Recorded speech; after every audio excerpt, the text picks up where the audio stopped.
আসসালামু আলাইকুম। আলহামদুলিল্লাহ রব্বিল আলমিন। সমস্ত প্রশংসা আল্লাহ পাক সুবহানাহু ওয়া তাআলার জন্য।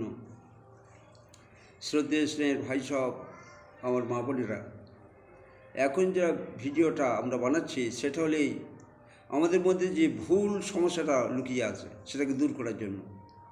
এখন আমরা মুসলমান বলে জানি, মুসলমান শব্দটা এটা আমরা জাতি বলে জানি, মুসলমান এটা জাতি। কিন্তু মুসলমান তো আরবি শব্দ, এর অর্থটা কী? মুসলমান অর্থ হলো শান্তিপ্রিয়।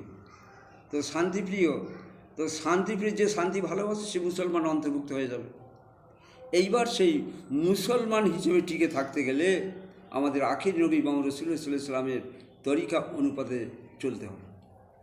তো সেইভাবে আমরা সবাই চেষ্টা করব, যারা আমরা মুসলমানের মধ্যে আমরা অন্তর্ভুক্ত হয়েছি, মুসলমান বলে আমরা দাবি করি, তাদের উচিত হলো পুঙ্খানুপুঙ্খানুভাবে আমাদের চলনটা, প্রত্যেকটা কাজ যেন নবী পাক সাল্লাল্লাহু আলাইহি ওয়াসাল্লামের তরিকা মতো হয়, সেটা আমাদের চেষ্টা করা। হয়তো সব পাচ্ছি না, ঠিক কথা, কিন্তু চেষ্টা করতে তো বাধা নেই। এখন আপনার চেষ্টা থাকবে যে কী করে আমার প্রত্যেকটা কাজ নবীর তরিকার উপর করব। সারা দুনিয়াতে যত কাজ আছে সব যে নবীর তরিকায় করি সব ইবাদতে গণ্য হবে। নামাজ, রোজা, হজ যখন যেমন ইবাদতের মধ্যে গণ্য হয়, তেমনি করে দুনিয়াতে আমার পেশা, পায়খানা, থুতু ফেলা যা কিছু আছে সব ইবাদতে গণ্য হবে যদি নবীর তরিকায় চলি। আল্লাহ সুবহানাহু প্রত্যেকের নবীর তরিকায় চলার তৌফিক দান করুন।